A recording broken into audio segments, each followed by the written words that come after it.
Why should we miss? So from nitriles and amides, nitrile, what is nitrile? Cyanide, cyanide के hydrolysis से पहले क्या बनता है?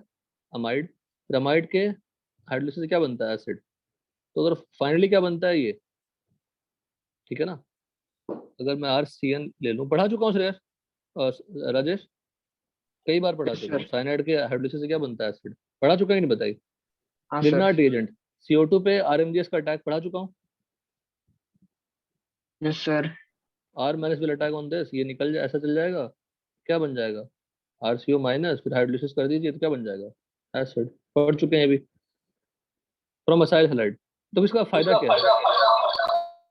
वी कैन इंक्रीज, यहाँ पे अगर n कार्बन है, यहाँ पे कितने कार्बन हो गए? n+1 कार्बन, ये फायदा हो गया इसका।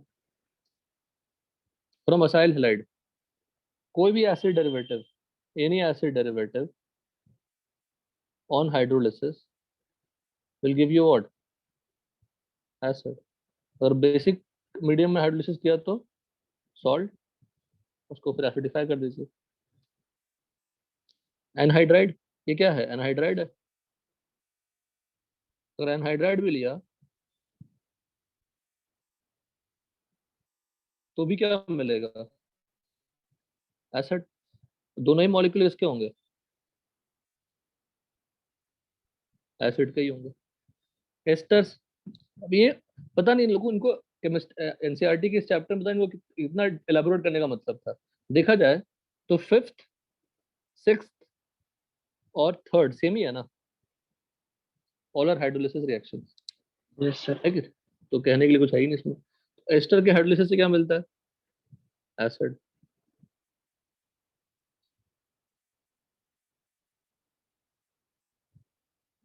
बस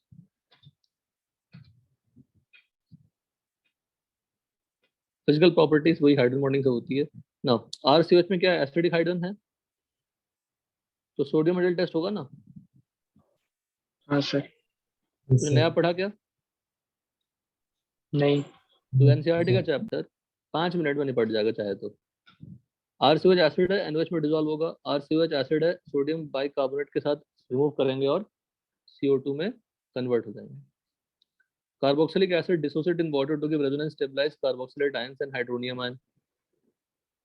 इसका H+ एसिडिक होता है, निकल जाएगा, RCO माइनस में कन्वर्ट होता है।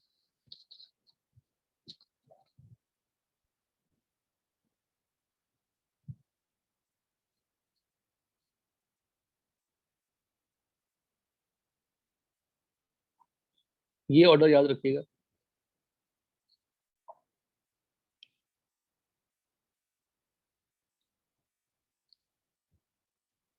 देखो यहाँ से रिएक्शन, फॉर्मेशन ऑफ एनहाइड्राइड, ये तो आप यूपीएससी से पढ़ा रहे हैं कि दो एसिड में अगर वाटर हीट हीट कर दोगे तो क्या बन जाएगा? Anhydride.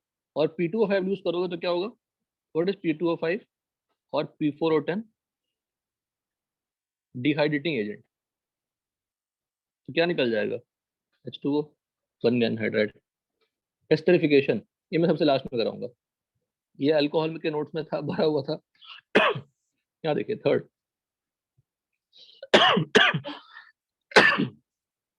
RCOH plus PCl5, OH replaced by what? Cl, just similar to, बोलिए, याद है? हाँ सर। बस वही रिएक्शन है। तो सेम वहां भी PCl3 SOCl2 यूज करते थे, यहाँ भी कुछ ऐसा ही, RCl बनता था, यहाँ पे RCOCl बन जाएगा।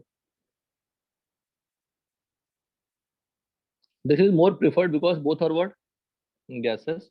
इधर शिफ्ट होगी reaction, forward direction, formation of gaseous product shift the equilibrium in forward direction. Reaction with ammonia, carboxylic acids react with ammonia to give ammonium salt, which on further heating at high temperature gives amide. तो अब ये reaction अभी आप notebook में लिखो, पढ़ा चुका हूँ, वे भी लिखो फिर भी, ये दोनों आपस में क्या दिखाएंगे? Acid base. अमोनिया ने प्लस को खींच लिया तो सॉल्ट बन गया, this is salt, ammonium salt. उसको हीट किया तो क्या निकल गया? H2O और अमाइड बन गया, वाटर। अमाइड बन गया। So this is a method of preparation of what? Amide, लेकिन मैंने एक सपोर्टिंग और रिएक्शन लिखा है, व्हाट इज P4O10 डिहाइडिंग एजेंट, तो अमाइड का भी H2O निकाल देगा और क्या बना देगा, साइनाइड। साइनाइड बना देगा। प्लीज राइट इट, लिखो ये, बस एक नोटबुक में लिख लो रिएक्शन बस मेरे लिए। Okay sir. चैप्टर खत्म हो गया। अरे बोलो कितना आसान चैप्टर था सर, क्योंकि हमने सब कुछ पहले ही पढ़ रखा है, तो क्या है इसमें, कुछ है क्या, बताइए जरा जरा। कुछ भी नहीं है, सिर्फ only one reaction is important. Esterification तो ऑलरेडी अल्कोहल के नोट्स में था, will discuss that reaction also one again कभी अच्छे से, अल्कोहल के नोट्स को भी। लेकिन पहले अपना टॉपिक सब आगे बढ़ा ले ना। सेम लॉजिक से देखो यहाँ पे, ये कौन सी एसिड है, थैलिक एसिड। थैलिक एसिड को हीट कर दोगे तो थैलिक एनहाइड्राइड बन जाएगा, सिंपल। और अमोनिया के साथ तो सॉल्ट बनेंगे, और सॉल्ट को हीट करोगे तो अमाइड बनेंगे, और अमाइड को स्ट्रांगली हीट करोगे तो NH3 निकल जाएगा। जैसे यहाँ पे H2O निकला, क्या निकला यहाँ पे H2O, यहाँ पे थैलामाइड था, थैलामाइड से क्या बना, इमाइड, बिकॉज इसको इसको इमाइड कहते हैं, दैट्स व्हाई। ये रिएक्शन भी आप नोटबुक में लिखेंगे, थोड़ा अलग है, ये कुछ दम नहीं है। Chapter close. कितना टाइम दिया हमने, 10 मिनट, 10 मिनट भी नहीं दिया।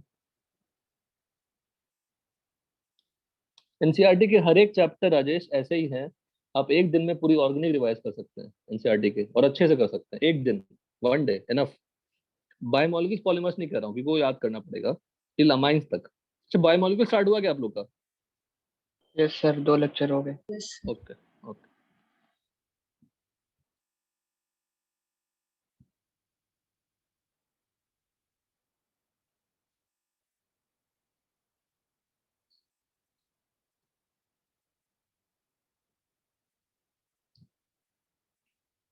ठीक है, लिख लिया रिएक्शन।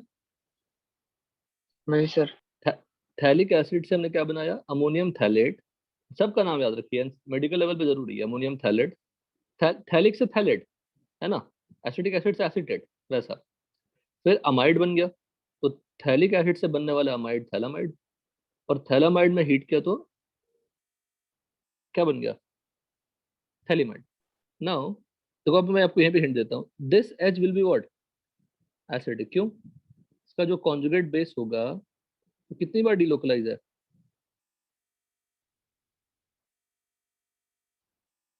बोलो। 2 बार। 2 बार, तो डेफिनेटली कॉन्जुगेट बेस काफी स्टेबल हो गया ना। और नेगेटिव चार्ज कहाँ जा रहा है, मोर इलेक्ट्रोनेगेटिव पे जा रहा है, तो हाईली स्टेबल, तो उसके हाइड्रोजन क्या हो जाएंगे, एसिडिक। तो थैलिमाइड के हाइड्रोजन क्या होते हैं, एसिडिक होते हैं, बड़े आराम से उस एच को आप निकाल सकते हैं। अब देखो एक कंपैरिजन देखिए जो आपको मैं कराया था, RNH2 ये अमाइन है, ये क्या होती है, बेसिक।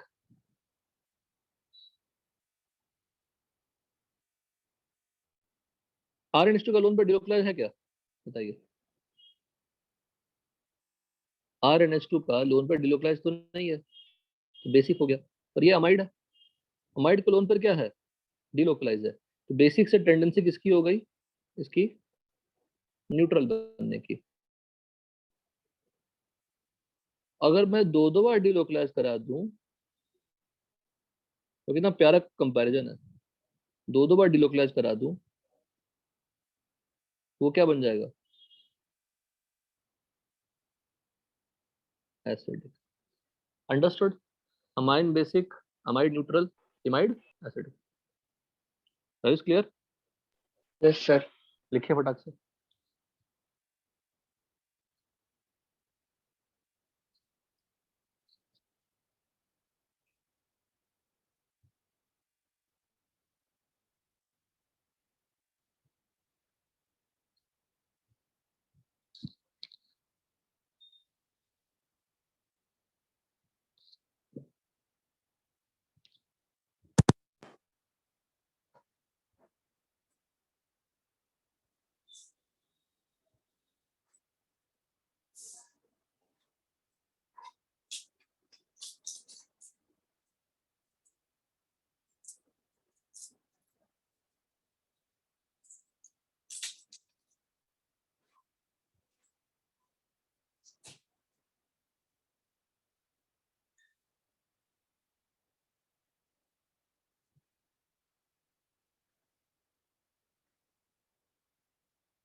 हो गया राजेश?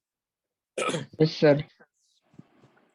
लेकिन रिडक्शन, अब एसिड का रिडक्शन से क्या बनता है? अल्कोहल बनता है, LiH4 यूज करते हैं तो। और प्रिफरेबली क्या है? B2S6। आपको याद करना है एनसीईआरटी के लेवल पे, diborane does not easily reduce functional group such as ester nitro halo. Easily मतलब डिफिकल्ट कंडीशन में कर सकते हैं। और अगर मैं सोडियम बोरोहाइड्राइड डाल दूं NaBH4 तो कोई रिएक्शन नहीं होगी, बिकॉज ये क्या होता है? Mild reducing agent. LiH4 क्या होता है? Strong reducing agent. डीकार्बोक्सिलेशन बताने की जरूरत है? No sir. कोलबे इलेक्ट्रोलिसिस बताने की जरूरत है? नहीं, है ना? नहीं सर। हैलोजिनेशन, सिर्फ ये रिएक्शन बताने वाली बात है।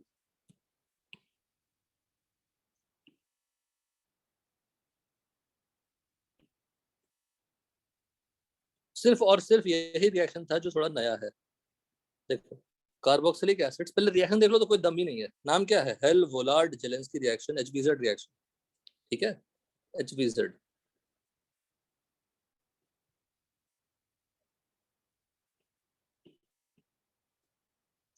HBZ reaction.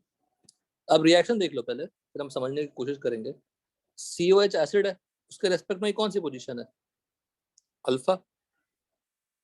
इस रिएक्शन के होने के लिए अल्फा कार्बन पे must have at least one hydrogen, so that hydrogen will be replaced by what? Halogen. इतना रिएक्शन है। So carboxylic acids having an alpha hydrogen are halogenated at the alpha position treatment with chlorine or bromine in the presence of small amount of red phosphorus to give alpha halo carboxylic acid. The reaction is known as this. और अब हमसे expect करेंगे mechanism का, तो mechanism में ऐसा कुछ है, RCH2 COH X2 plus PX3, X2 plus P बन जाता है PX3, ये बन जाता है RCH2 स्लाइट अमाउंट में, ये X बन गया। फिर क्या होता है इसमें? टॉटोमराइज करा दीजिए दिस, फिर अटैक कराएंगे हम X2 पे, बिकॉज P स्लाइट अमाउंट रहता है, स्मॉल अमाउंट। तो ये double bond will attack on this halogen और ये X निकल जाता है। इट विल फॉर्म RCHX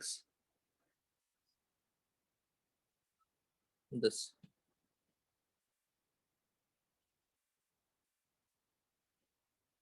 ठीक है, और फिर ये H प्लस को निकाल दीजिए, क्या बन गया? RCH C double bond OX, और यहाँ पे क्या लग गया? X। फिर RCH C double bond OX में हाइड्रोलिसिस करा दिया, तो ये जो X है वो निकल जाएगा, और यहाँ पे क्या लग जाएगा फिर से? This is the basic method. समझ में आया? हेलो? हाँ सर। वो आपको उतना वो जानना ही नहीं है। आपको एसिड दिखे, अल्फा कार्बन पे हाइड्रोजन दिखे, X2 प्लस रेड पी दिखे, और H2O लिखा हुआ नहीं भी रह सकता है, तो इग्नोर दैट, डायरेक्टली आपको यही बनाना है। Ring substitution, aromatic carboxylic acid electrophilic carboxylic acid. और डेफिनेटली ये कैसा ग्रुप है? E1 E2 वाला ग्रुप है। अगर E1 E2 ग्रुप है तो -R -I, तो डायरेक्टर कौन सा होता है? Meta director. तो NO2 कहाँ जाएगा? मेटा पोजीशन पे। Br2 कहाँ जाएगा?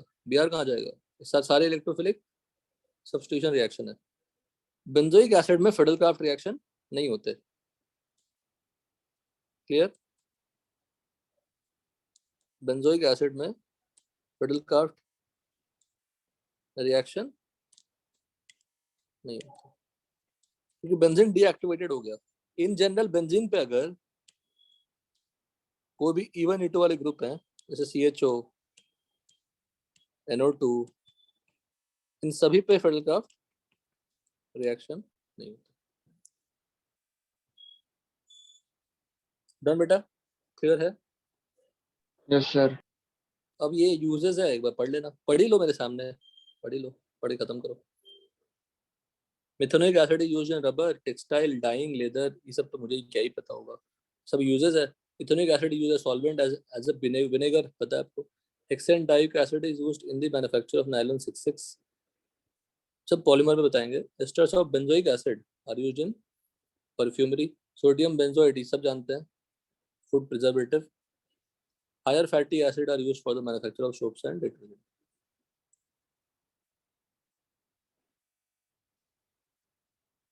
अब आइए स्पेसिफिकेशन, एक बार पढ़िए पूरा फिर मैं समझाऊंगा। ये तुमने पढ़ा है नोट से ऑलरेडी राजेश, अल्कोहल के नोट से? हाँ सर, पढ़ लिया था। तो बस इसको एक बार देख लो। तो कितना कम लिखा है देखो, अल्कोहल के नोट्स में एस्टरेक्शन कितने पेज में होगा? एटलीस्ट 10 पेज में। Yes sir. 10 पेज में, इसमें कितना एडमिशन का बताओ? 5 मिनट में निपट जाएगा, पढ़िए। रिएक्शन तो बहुत सिंपल, एस्टर बन जाता है, रिवर्सिबल होती है रिएक्शन। क्या होती है? रिवर्सिबल। कॉन्सेंट्रेटेड H2SO4 और HCl गैस लेते हैं। अगर आप वाटर एक्स्ट्रा ऐड करेंगे तो किधर शिफ्ट होगी रिएक्शन? बैकवर्ड। तो हमें टाइम टू टाइम वाटर निकालते रहना पड़ेगा, सो दैट वो फॉरवर्ड में शिफ्ट होता जाएगा। मैकेनिज्म में देखिए क्या करना है, एसिड को प्रोटोनेट करनी है। अब मुझे ये समझाओ, इस ऑक्सीजन को क्यों प्रोटोनेट किया है? इसको प्रोटोनेट करने में क्या तकलीफ है? ये समझा देंगे मतलब जीओसी आपकी कमजोर नहीं हुई है।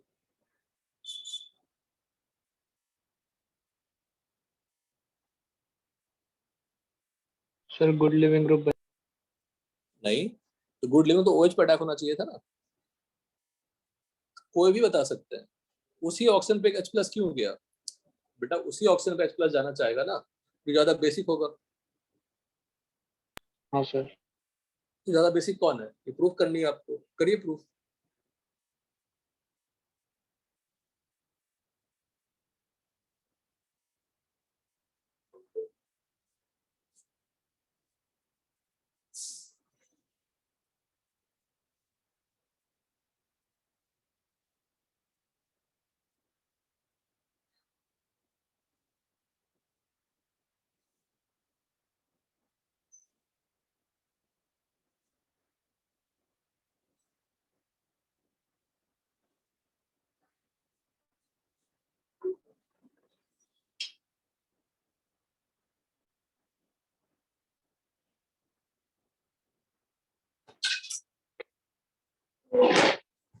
और राजेश,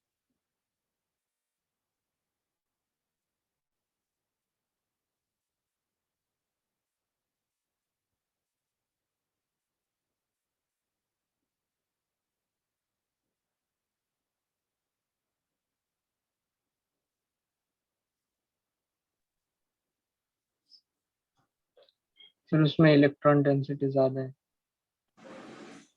क्या बेटा? पार्शियल नेगेटिव चार्ज और इलेक्ट्रॉन डेंसिटी। Very good. बस इतना टाइम क्यों ले लिए? तो रेजोनेंस कराइए, 2 रेजोनेटिंग स्ट्रक्चर्स बनेंगे ना।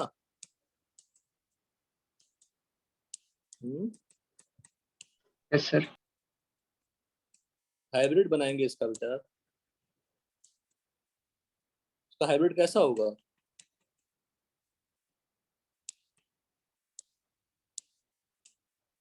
डेल्टा नेगेटिव और डेल्टा पॉजिटिव।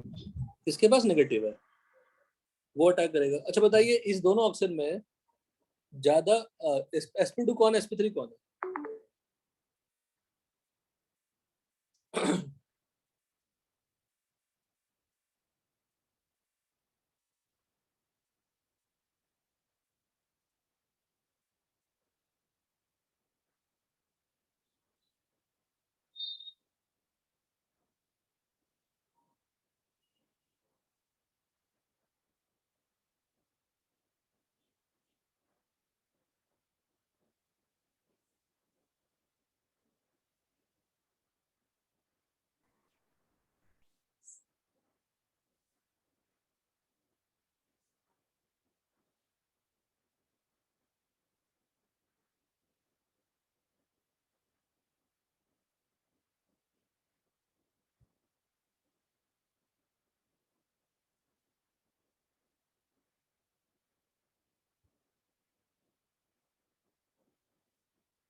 वेट वाला इसमें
बोलो। देखो नहीं बोल रहे हो बेटा। इसके लोन पेयर क्या है? लोकलाइज्ड। इसके लोन पेयर क्या है? डीलोकलाइज्ड। इसका एक लोन पेयर काउंट नहीं होगा। इसका बोथ लोन पेयर, इसका वन लोन पेयर डीलोकलाइज्ड। इसका अगर हाइब्रिडाइजेशन निकालोगे तो two lone pair plus one bond pair, तो हाइब्रिडाइजेशन क्या हो गई? स्प्लिट। इसका निकालोगे तो two bond pair plus one lone pair ही लोगे ना। फिर तो डीलोकलाइज है, डीलोकलाइज लोन पेयर काउंट नहीं करते। बात समझे कि नहीं बताओ? हाँ सर। देखो राजेश कितना बेसिक पार्ट भूल गए थे। मैकेनिक तो बात की बात है। प्रोटोनेशन हुआ, दो रेजोनेटिंग स्ट्रक्चर्स बने, तो ये आर का जो लोन पेयर वो अटैक किया सी पे, ओपन हुआ, है ना। फिर प्रोटॉन ट्रांसफर हुआ, ये कौन से स्टेप है? आईएमपी। और फिर H2O, फिर एक OH का अटैक हुआ और H2O निकल गए। क्या निकल गया? H2O निकल गया। फिर इसका H+ निकाल दीजिए और एस्टर फॉर्म हो गया। तो आपने H+ यूज किया था और H+ फाइनली निकाल दिया। लिखिए मैकेनिक नोटबुक में एक बार।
हो गया राजेश? Yes sir. अब खुद सोचो, उसमें आरडीएस कौन है बताता हूँ। RDS, this step is RDS. ROH किसकी तरह बिहेव कर रहा है? न्यूक्लियोफाइल। और एन एसिड किसकी तरह बिहेव कर रहा है? इलेक्ट्रोफाइल। तो जितना ज्यादा विड्रॉइंग ग्रुप रहेगा एसिड में उतना रेट फास्टर होगा, जितना ज्यादा डोनेटिंग ग्रुप रहेंगे अल्कोहल में उतना रेट फास्टर होगा, जितना ज्यादा दोनों में आर बल्की होगा उतना रेट स्लो होगा।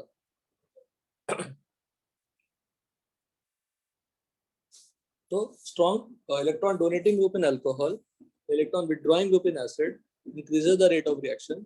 Second thing, bulkiness in R will decrease the rate. ये खत्म हो गई. We will try to move on solutions वाला part.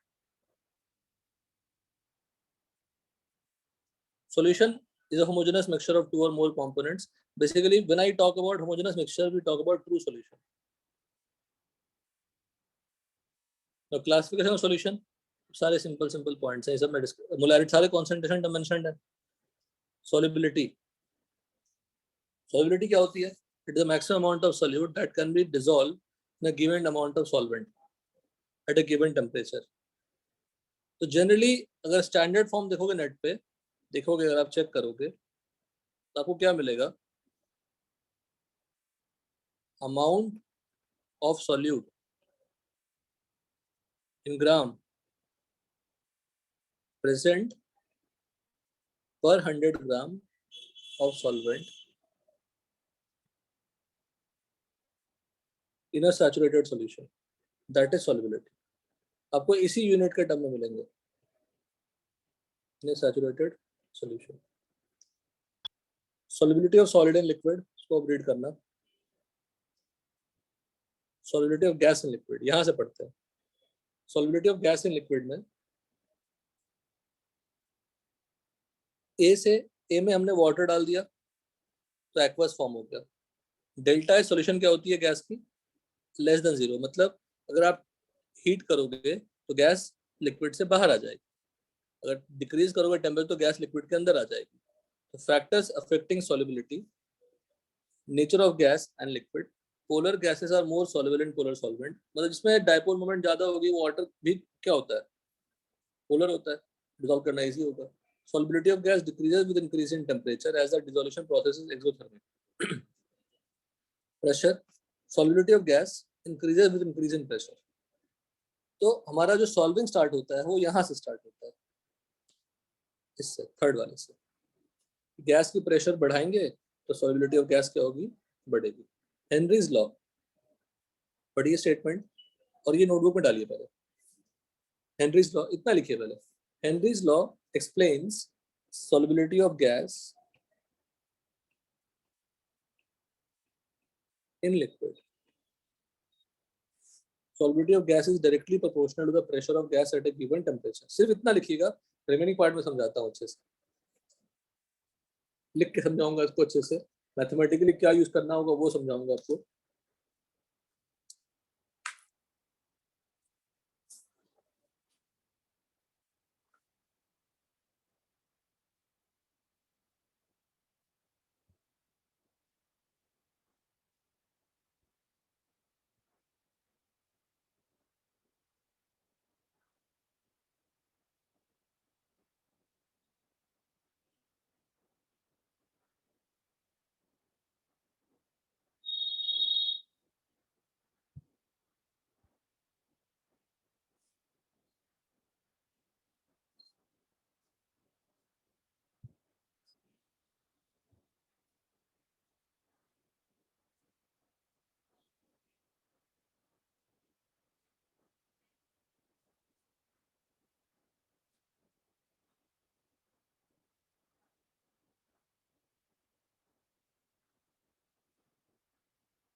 क्लियर? लिखा बेटा? Yes sir.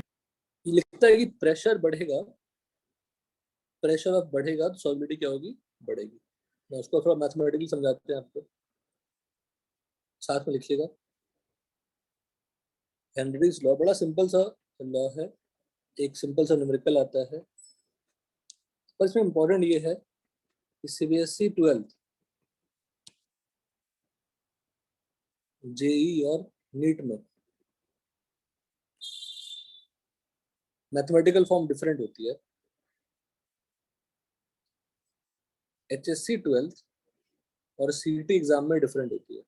बोलो सर ये क्या मजाक है? देखिए इसमें जो फॉर्मूला होता है P इक्वल टू KHX होता है, इसमें होता है S इक्वल टू KP होता है। यहाँ पे P है प्रेशर ऑफ गैस। देखा जाए तो दोनों सिमिलर ही है, अगर मैं डेफिनेशन बोलूंगा तो pressure of gas over liquid, X is mole fraction of gas in liquid. Mole fraction it represents कोई भी कॉन्सेंट्रेशन टर्म सॉल्यूट का सॉल्युबिलिटी डिनोट करता है ना। तो मैं कहता हूँ कि मोलैरिटी 2 मोलर है, तो क्या बोलते हैं 2 moles of solute dissolved in 1 litre. तो any concentration term represents what? solubility of gas in liquid here.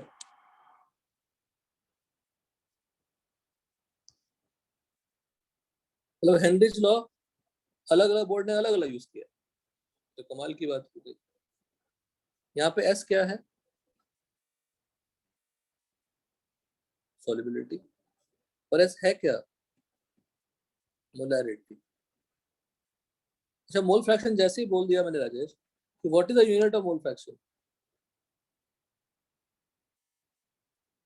Unitless, और उसकी यूनिट मोल पर लीटर। लीटर।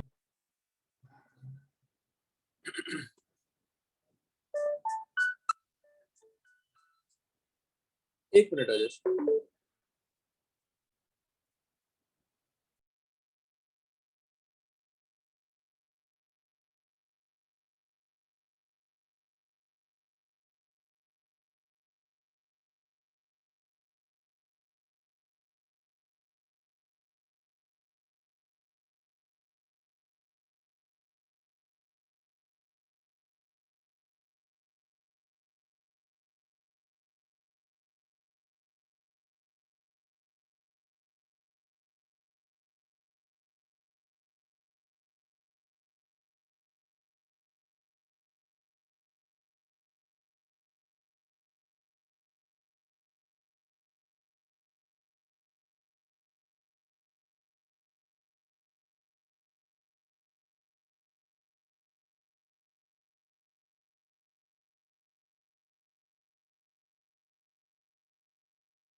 गेट पे कोई आ गया। देखिए it represents solubility of gas in liquid, ये हमारा फॉर्मूला हो गया। यहाँ पे P का यूनिट क्या होगा? P का यूनिट तो ATM ही होगा ना। ATM या बार, whatever you can take. तो KH का यूनिट क्या होगा यहाँ पे? KH का यूनिट, KH को बोलेंगे हेनरीज लॉ कांस्टेंट, ये हेनरीज कांस्टेंट, KH बोलेंगे हेनरीज कांस्टेंट. यूनिट क्या निकलेगा बताइए? KH will be written as P upon X. तो P का unit ATM, this is unitless. तो सिंपली इसका यूनिट क्या हो गया? ATM. ATM. यहाँ भी K का एक्सप्रेशन क्या लिखेंगे? S upon P. तो K का यूनिट क्या होगा? मोल पर लीटर पर ATM. नाउ X क्या है देखिए, X is what? Mole fraction of gas.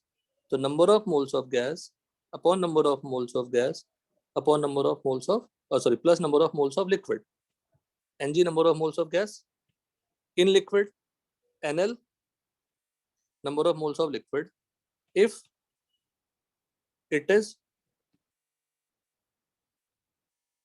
dilute solution, then Ng plus NL क्या लिखेंगे approximately? NL.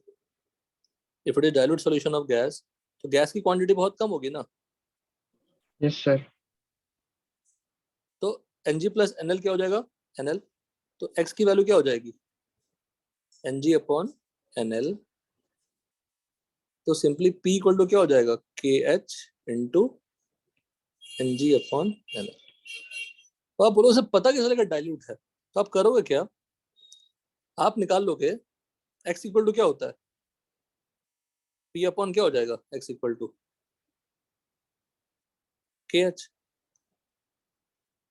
है ना? If P upon KH is very less, then X is also very less. Then it is what? Dilute solution. Understood everyone? Yes, sir. बस इसी method पे question, एक ही question आता है वो बन जाना चाहिए. लिखिए, ढंग से लिखिए.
लिख लिया सबने?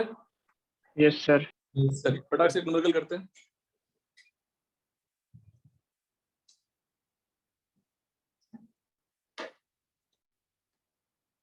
सब पढ़ा दिया, न्यूमेरिकल देखिए। Calculate mass of N2 gas dissolved in 90 gram of water under 5 atm pressure if KH of N2 is 10 power 5 atm। करिए, बहुत आसान क्वेश्चन, ऐसे क्वेश्चन आएंगे।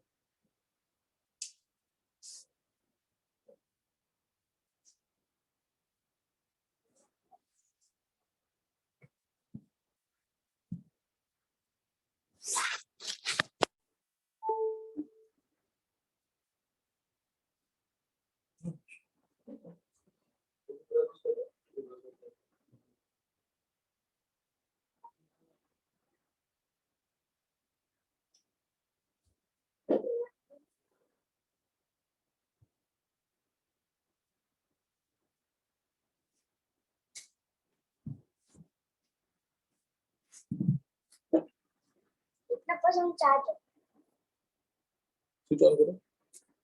60%, बात मत करो, 60%।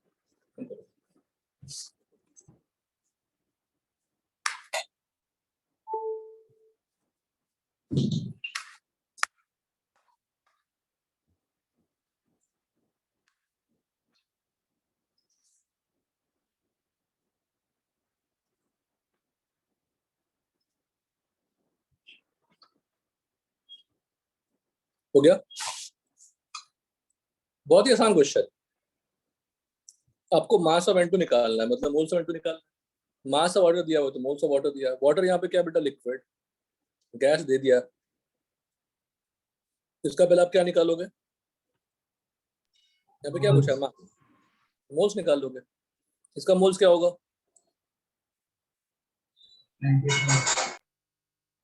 5 मोल्स, 90/18। अब KH N2 का दिया हुआ 10 पर 5 और प्रेशर दिया हुआ है। सबसे पहले आप क्या कैलकुलेशन कर लेंगे, इज इट लेस और मोर, Less. है ना। मतलब x को क्या लिखते हैं बेटा, Ng/, अप्रोक्सीमेटली क्या लिख देंगे इसको, Ng/NL. फटाफट कर ले। P/KH इक्वल टू Ng/NL, है ना। तो Ng क्या हो जाएगा, P/KH इंटू NL, और मास ऑफ गैस क्या हो जाएगा फिर, P/KH इंटू NL, फिर Into 28. Molar mass of N2। बस P क्या है, 5, 10 पर 5, NL 5 इंटू 28, हो गया आंसर ग्राम में। टफ था क्वेश्चन, बताइए। नहीं sir. सिंपल, ऐसा ही क्वेश्चन आएगा, ऐसा क्वेश्चन आएगा। नेक्स्ट लिखा है, अब हमने यहाँ पे, वहां पे क्या किया था, गैस को लिक्विड में डिसॉल्व किया था। यहाँ पे हम लिक्विड को एवापोरेट कर रहे हैं। सबसे पहली चीज कि एवापोरेशन होती क्या है, व्हाट इज एवापोरेशन, पूरे से वेपर का निकलना एवापोरेशन है।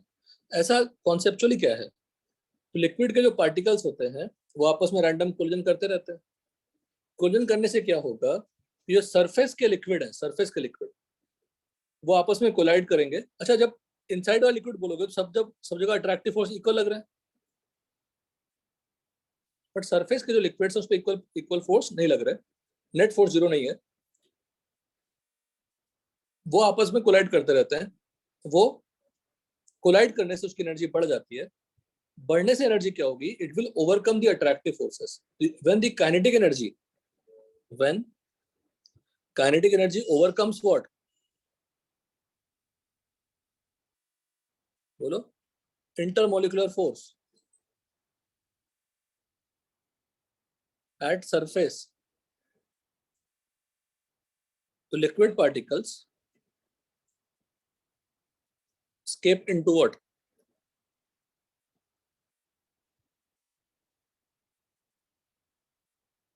escape into, बात समझ में आई। जब भी Yes, liquid sir. Particles collide करेंगे आपस में एनर्जी बढ़ सकती है, तो वैसे ऊपर चला गया पार्टिकल्स। अब क्या होगा, ऊपर पार्टिकल चला गया तो फिर आपस में वो कंडेंस भी हो सकते हैं depending on that room temperature पे। जब वो कंडेंस हो जाते हैं तो उस प्रोसेस को, कंडेंस मतलब क्या, वो फिर से लिक्विड में कन्वर्ट होना, कंडेंसेशन हो गई। तो लिक्विड से गैस बनना इवेपोरेशन, गैस से लिक्विड बनना condensation. This process is what, endothermic, and this process is what. और हमने लेफ्ट में लिक्विड लिखा है, राइट में गैस लिखा है, तो delta h we are talking about from left to right. At equilibrium दोनों क्या होंगे, equal. Once the system attains equilibrium, the moles in the vapor phase and liquid phase becomes constant. The pressure exerted by vapors, जो यहाँ vapour बन गए, कोई condensation भी होगा, इवेपोरेशन भी होगा, एक समय दोनों क्या होंगे, रेट सेम हो जाएंगे, तो वेपर्स कांस्टेंट हो जाएंगे। The pressure exerted by the pressure exerted by the vapors of a liquid at equilibrium on the surface of liquid, on the surface of liquid at equilibrium at a given temperature is known as vapor pressure. Vapor pressure depends only on what? Temperature. Depends only on temperature. अब liquid से gas बनना, अब देखो एक, अगर ये एक chemical equilibrium है तो केपी का एक्सप्रेशन क्या लिखोगे, partial pressure of A upon liquid, तो कांस्टेंट होती है, तो 1 ले लिया, तो केपी क्या है,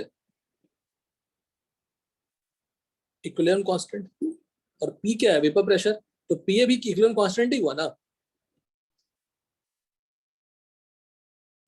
बोलो, पी भी क्या हुआ, इक्विलिब्रियम कांस्टेंट ही हुआ। और इक्विलिब्रियम कांस्टेंट किस पे डिपेंड करता है, डिपेंड्स ओनली ऑन टेम्परेचर। तो vapour pressure also depends only on what, temperature. That is clear है यहाँ तक। Yes sir. अब आपको याद करो कि इक्विलिब्रियम कांस्टेंट में कौन सी इक्वेशन थी, ln k2 अपॉन k1 था, वेंट ऑफ इक्वेशन। हाँ था, अब k की जगह पे क्या रिप्लेस कर दोगे, p, वेपर प्रेशर। यहाँ पे क्या लिख दोगे, delta H B, enthalpy of vaporisation.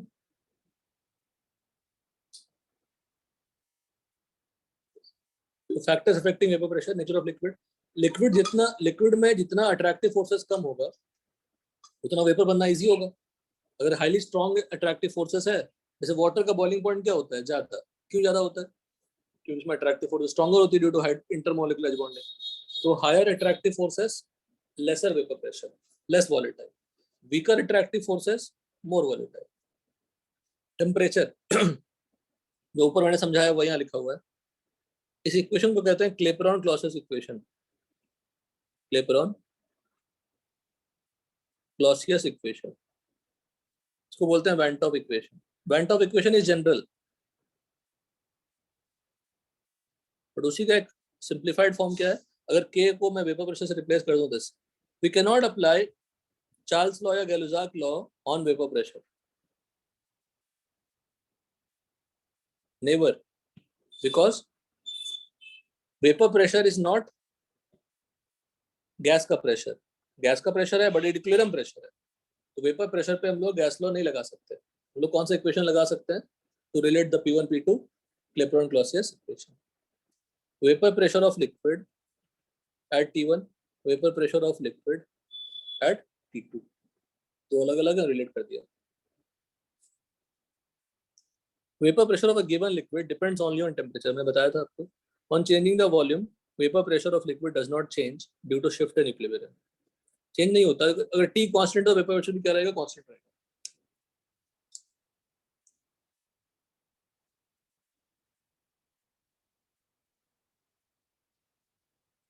Next डाली heading, vapour pressure of solution of two volatile liquids, डाली heading vapour pressure of solution of two volatile liquids. ये कुछ नहीं, एक साथ है बेटा, ये साथ ही में वो स्प्लिट करके डायग्राम में, vapour pressure of solution of two volatile liquids.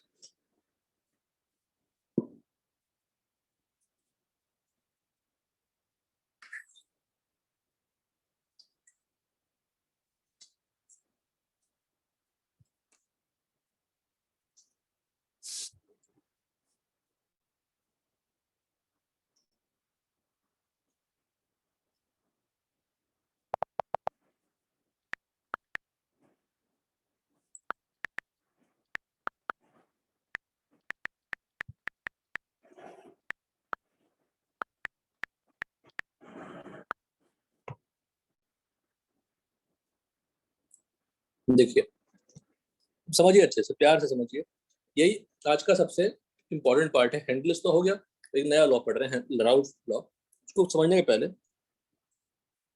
हमने कंटेनर में लिक्विड लिया, लिक्विड के पार्टिकल्स हैं, ए लिया प्योर लिक्विड, कुछ और मिक्स नहीं किया, प्योर लिक्विड लिया, तो इसके कारण वेपर बनेंगे। इस किसका वेपर होगा? वेपर्स ऑफ ए, है ना? Yes sir. जब मैं सरफेस ऑफ लिक्विड ए पे अगर मैं फोकस करूं, तो सरफेस ऑफ लिक्विड ए में किसके पार्टिकल्स होंगे?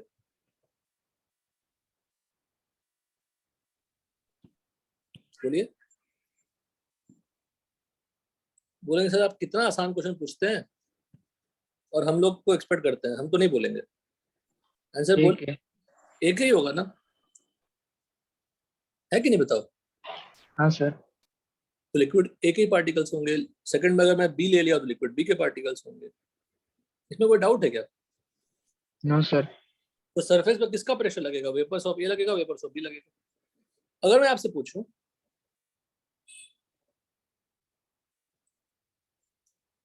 सरफेस ऑफ लिक्विड में मोल फ्रैक्शन ऑफ ए क्या है, फिर आप बोलेंगे फिर से कैसा क्वेश्चन पूछ रहे हैं सर आप? क्या होगा? मोल फ्रैक्शन 1 ही होगा ना, एक ही लिक्विड है। मोल्स हाँ अपॉन सर। टोटल मोल्स किसका होगा? मोल्स मोल्स ए का अपॉन टोटल मोल्स किसका? ए का। 1 ही होगा। Any doubt? No sir. जैसे ही बेटा हम मिक्स कर देंगे, दोनों को मिक्स कर दे रहे हैं आप,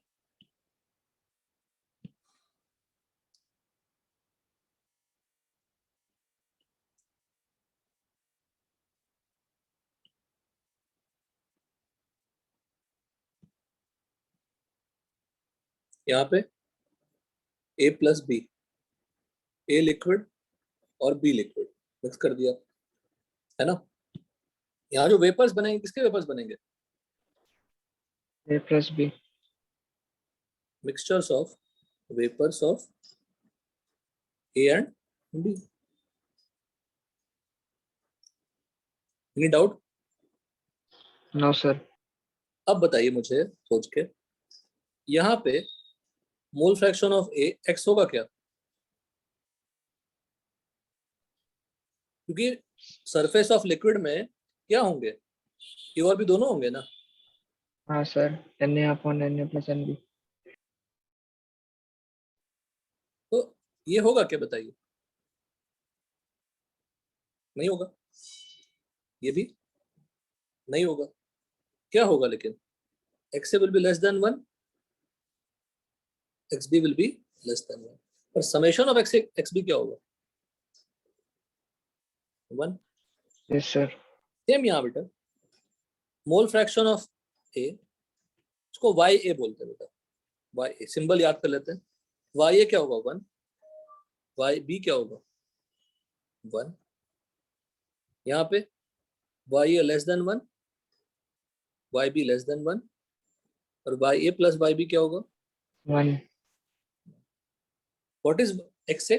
मैं एक बार फिर से मेंशन कर देता हूँ, what is x a? What is x a? Mole fraction of A in liquid.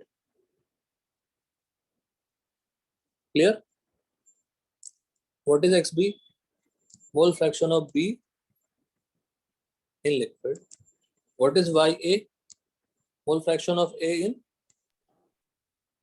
vapors. YB? Mole fraction of B in. समझ गए?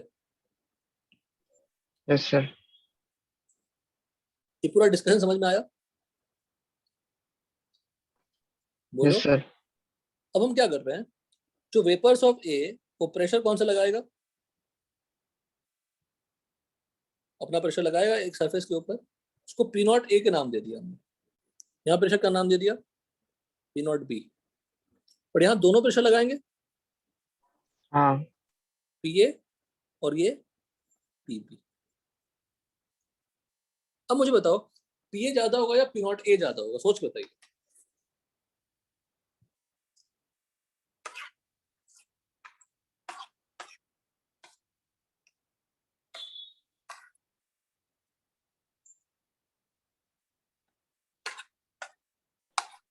पी नॉट ए ज्यादा होगा। बहुत बढ़िया। अगर आप समझे होंगे तो आप पूरा बता देंगे, नहीं समझे होंगे तो बिल्कुल नहीं बता पाएंगे। समझाता हूँ कैसे। इसके सरफेस पे सिर्फ लिक्विड एक ही पार्टिकल है, तो कहीं से भी लिक्विड निकलेगा तो वेपर बन जाएगा। बट इसके सरफेस पे सिर्फ लिक्विड तो ए नहीं है ना, लिक्विड ए कम हो गया तो वेपर बनना भी क्या हो जाएगा, कम। देयरफॉर इन दिस सिनेरियो जो भी प्रेशर लग रहे हैं, that pa is less than what, p not a, that pb is less than what, p not b. और पीए प्लस पीबी को हम लोग पीए से डिनोट करते हैं। PS is what, vapour pressure of liquid mixture या solution, liquid mixture. Individually pressure कम होगा definitely, any doubt? No sir. अब यहाँ पे पढ़ते हैं Raoult's law, RL. Raoult's law कहता है कि जो पार्शियल पीए को बोलते हैं पार्शियल वेपर प्रेशर। पार्शियल क्यों? क्योंकि जो टोटल वेपर प्रेशर है वो पी और पीबी के एडिशन से बना है। हाँ। मिक्सचर के सरफेस पे सिर्फ ए तो प्रेशर नहीं लगा रहा ना, बी भी लगा रहा है, तो total pressure is equal to PA plus PB. तो पीए को बोलते हैं पार्शियल, क्या बोलेंगे बोलो, partial vapour partial pressure pressure. Liquid A, और पीबी को partial vapour pressure of liquid B. Partial vapour pressure of liquid B. तो ये राउल्ट्स लॉ कहता है कि PA is proportional to what, X A. अब सिंपल सी बात है, अगर मैं मिक्सचर में, लिक्विड मिक्सचर में एक्स ए की क्वांटिटी बढ़ाऊं तो सरफेस पे लिक्विड ए बढ़ेगा, तो वेपर प्रेशर भी क्या होगा, बढ़ेगी। बढ़ेगा। बहुत सिंपल एनालिसिस बेटा, इससे आसान और समझाना पॉसिबल नहीं है। और प्रोपोर्शनलिटी हटाएंगे तो P A equal to P not A into X A आ जाएगा। Similarly P B proportional to क्या होगा, X B. P B equal to क्या हो जाएगा, P not B x B. अब खुद सोचो, अगर एक्स ए 1 है, अगर एक्स ए 1 हो जाए बेटा यहाँ पे, तो कौन सा केस बन जाएगा, ये वाला। Yes sir. एक्स ए 1 हो गया तो प्रेशर ए की क्या हो जाएगी, पी नॉट ए के बराबर। बिल्कुल जस्टिफाइड है। If x a is 1 then p a becomes what, p not a. बिल्कुल सही है। राउल्ट्स लॉ क्लियर हुआ? Raoult's law is what, partial vapour pressure of liquid a is directly proportional to mole fraction of a in liquid. समझ गए? Yes sir. Clear है यहाँ तक? Yes sir. Raoult's law हो गया। Any doubt in this? PS क्या होगा, पीए plus PB, और पीए को हमने निकाला है तो p not A x A plus P not B x b. कोई डाउट? No sir. ये 3 इक्वेशन है राउल्ट्स लॉ से रिलेटेड। यहाँ तो कोई डाउट है? नहीं। अब रुकिए, फिर से हमने ये मिक्सचर्स ऑफ वेपर पे काम करते हैं। अब मिक्सचर्स ऑफ वेपर पे, mixtures of vapours of a, vapours of A and b. उसमें मोल फ्रैक्शन क्या बताया मैंने आपको, क्या लिखने के लिए, Y A and Y B.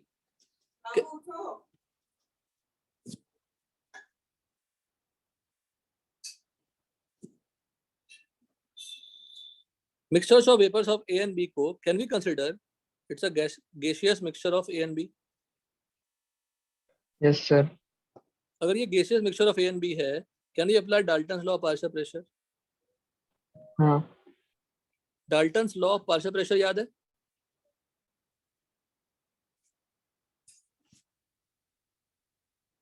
इसको समझाने के पहले मैं आपको Dalton's law of partial pressure समझाता हूं। Dalton's law of partial pressure, उसको लिक्विड से कोई मतलब नहीं है। Dalton's law is only applicable to what, gaseous mixture. तो गैस ए प्लस अगर गैस बी है तो टोटल प्रेशर क्या था, partial pressure of A, partial pressure of A plus partial pressure of B. Partial pressure of B. Partial pressure of A क्या था, total pressure into mole fraction of gas A, यही था ना। हाँ sir. Partial pressure of b क्या होगा,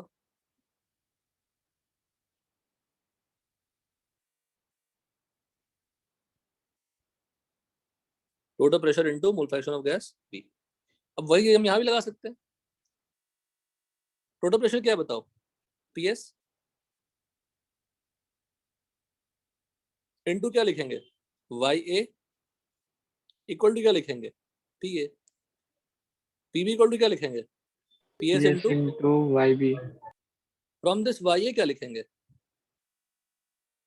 P upon PS. और P not A x A upon P not A x A plus P not B X P. Y B क्या होगा, P B PB upon, upon PS.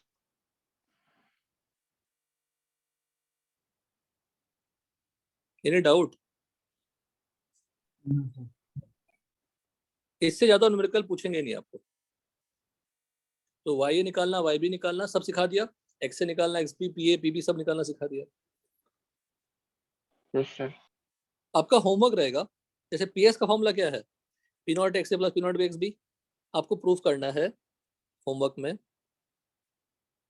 Prove that, वो अभी भी कर सकते हैं, 2 मिनट लगेंगे प्रूफ करने में। Prove that 1 upon p s equal to y a upon P not a plus y b upon P not a. Again I am repeating, x A plus x b क्या है 1, तो y a plus y B क्या है 1। 1. X a किसका mole fraction है, liquid mixture में। Y किसका mole fraction है, ए का ही है पर वेपर मिक्सचर में। समझ गए। Yes sir. अब ये प्रूव दैट याद करो, प्रूफ करो ना करो, याद तो कर लेते हैं अच्छे से। P S P not A P not B है, एक्स एक्स पी है, सारे प्रेशर टर्म को आप रेसिप्रोकल ले लो, 1 upon p S 1 upon P not A 1 upon P not B आया। और जहां पे एक्स ए था और एक्स बी था वहां पे क्या लिख देना है, वाई ए और वाई बी। YB. और एक्स ए प्लस एक्स बी अगर 1 है तो एक्स ए क्या होगा, हेलो सर, व्हाट्सअप ब्रो। कौन है ये, कौन था ये, दिशा तुम्हारा भाई, दिशा। अरे परेशान मत हो, तो होता ही है सब ऑनलाइन में नाटक। दिशा परेशान क्या हो गया, अरे मैं गुस्सा नहीं रहा,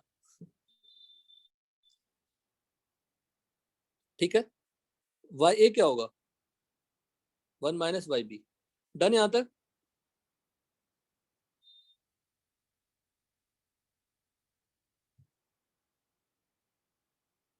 राजेश क्लियर है। Yes sir. तो डाल्टन्स लॉ और राउल्ट्स लॉ, ये सारे फॉर्मूले दिमाग में सेट हुए, लिखिए हाँ. अच्छे, लिखिए अब इतना ही लिखिए सर, ये लिखिए।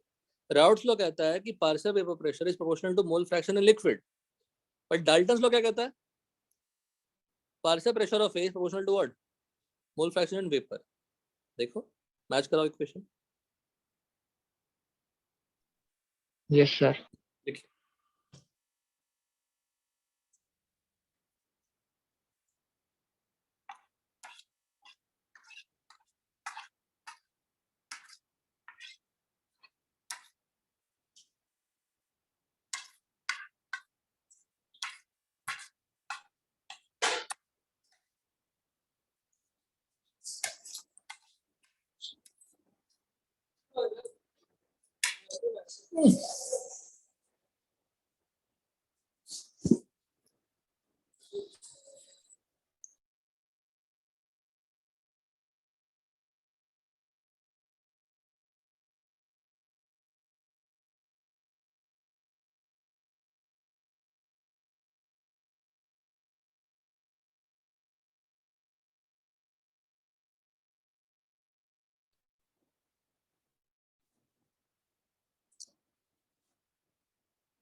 हुआ सर।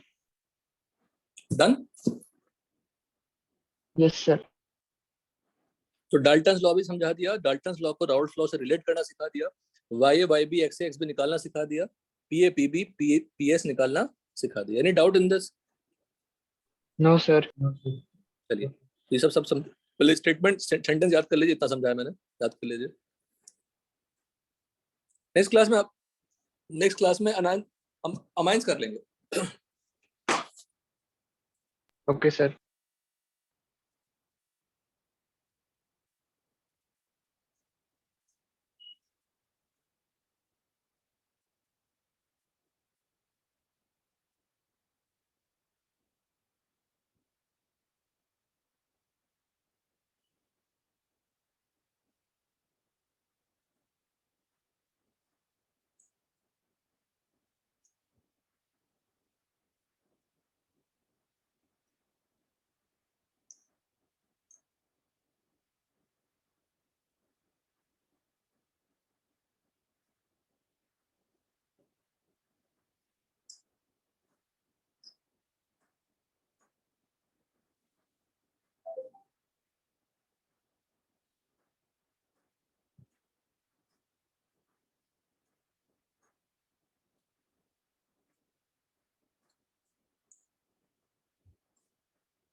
ठीक है Rajesh, done. Yes sir. Numerical कर डालिए फटाक से।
हो गया राजेश, फटफट लगभग करिए। इसका मोल फ्रैक्शन क्या आएगा? 2/5। इसका मोल फ्रैक्शन क्या आएगा? 3/5। लिक्विड का मोल फ्रैक्शन है ना, हाँ सर। और दोनों का वेपर प्रेशर अब प्योर है। प्योर मतलब क्या गिवन है? P not A, P not B, ठीक है ना। तो पार्शियल वेपर प्रेशर क्या होता है? P not A x A. Into x. आसान है, हाँ सर। ये कंप्लीट कर लेना, ठीक है। क्या जगह वैल्यू बताओ? P not A 400 into 2/5, 600 into 3/5। P S क्या होगा? पी बी निकाल सकते हैं वैल्यू। अगर मैं आपको बोलूंगा मुझे मुझे बताओ मोल फ्रैक्शन वेपर में क्या है, सिंपली क्या बोलोगे? P a upon p s. और वाई बी क्या होगा? P b upon b upon p s. और 1 माइनस वाई ए, ये भी कर सकते हैं। सब निकाल लिया, तो सारे कैलकुलेशन रिलेटेड आ गए। आप पेज नंबर 11 तक पढ़ना, ठीक है। बड़ा ओके आसान सर। चैप्टर, ये बहुत आसान चैप्टर है, सिंपल फॉर्मूला बेस्ड है। राउल्ट्स लॉ पे ही आधा क्वेश्चन आ जाता है, छोड़ना नहीं है इसको। डन। Yes sir. ठीक है, चलिए। और नेक्स्ट क्लास में पहले अमाइंस खत्म करूंगा एनसीईआरटी से, और फिर मूव करूंगा सॉल्यूशन चैप्टर पर।